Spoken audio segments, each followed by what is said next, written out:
Hey folks, welcome back to Nomad Boat Building. Now I've got a little project here where I was doing some work on the table saw, and the result of which was a bunch of these little scraps, these cut-offs. Now they happen to be really nice and consistent. They're about 3/4 of an inch wide and about 1/16 of an inch thick. So there's three things I can do with that. A, I can throw them into the fireplace because obviously they're going to make great kindling. B, I can use it for tick sticks. We do use those a lot in my shop, as you've seen me demonstrate. And a tick stick is really just basically a static ruler with no gradations on it. We make our own marks as we need them. Now this is a great size for a tick stick, however oak makes a terrible tick stick because the grain is coarse, it's hard to see your pencil lines on it. Now the third thing we can do with this is we can turn these scraps into a tool for the workshop. And specifically we're going to make a bundle batten. Now, a bundle batten is something we use for drawing fair curves, or use it in the lofting process, or just when you're constructing anything that's got a round curve to it. And these bundled together, as the name suggests, will make a great bundle batten. So let me just show you quickly how I do that. Okay, so the first thing we're going to do is we're just going to justify these to one end here, just kind of square them up a little bit. It's not super critical. Drop a spring clamp on to hold them in place. Next, I'm just going to take some tape. I'm going to tape these off, and this is really for nothing else than to help control the bundle while I'm doing this.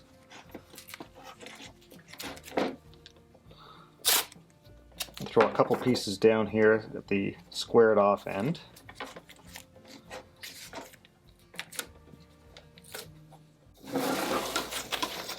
And down here at the tail end, these are in different lengths, so that doesn't matter. We're going to trim them in the end.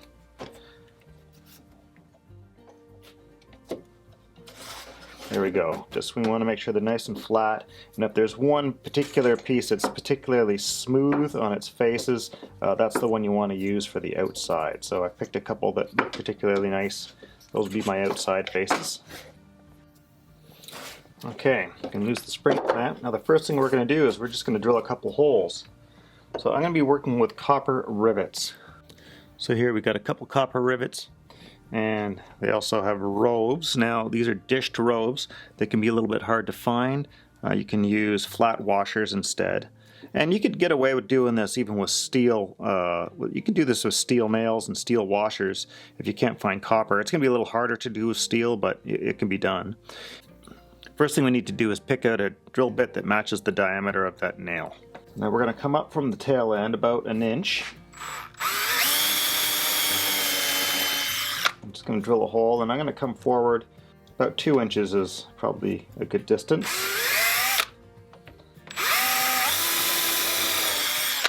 So these are pretty loose fits in here, and that's fine.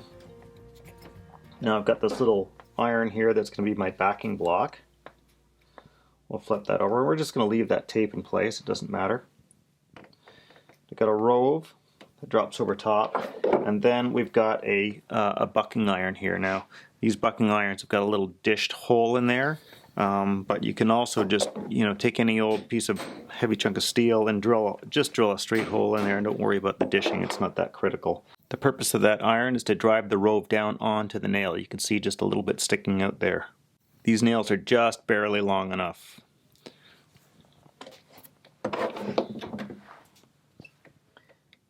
Nip the end off, and you can see I just leave a tiny little bit sticking on the end there. You need a little bit protruding. You don't want to go flush with the rove exactly. You want to leave a little bit above. You take your ball peen and gently peen over the edge.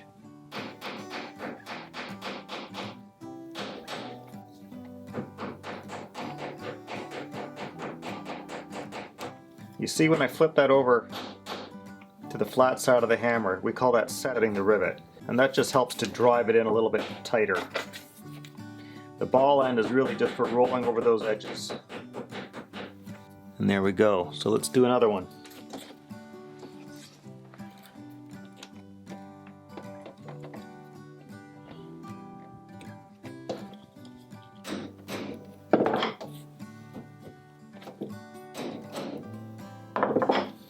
That one wants to jump on me. It's not staying put.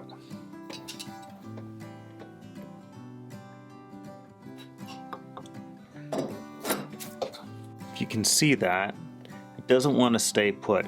The rove just didn't want to bite in there. We've got a little bit of a problem on our hands, but I'm going to show you how you can fix that. So we need to switch to a different hammer.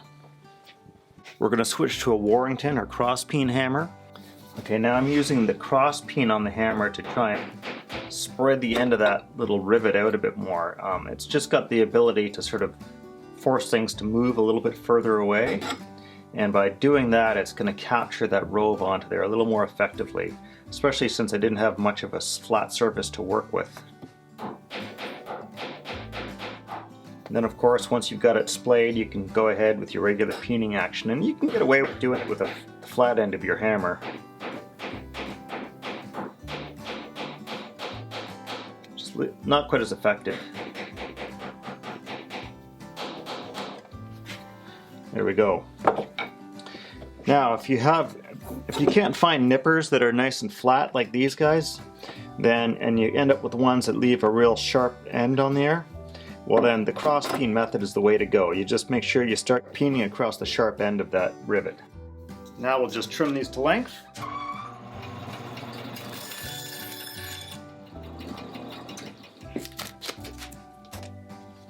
And there we go. We've got a real nice bundle batten. Look at that curve, it's beautiful. And you might take a little bit of sandpaper and just knock the real sharp edges off the outside pieces here, because guaranteed you're going to get some slivers off of those. That's fantastic. If you didn't quite get all the details of that riveting, that's fine. Just check out my YouTube channel and you'll find a video specifically on that. There we go, we just turned trash into a tool. Keep on building, folks. Ciao for now.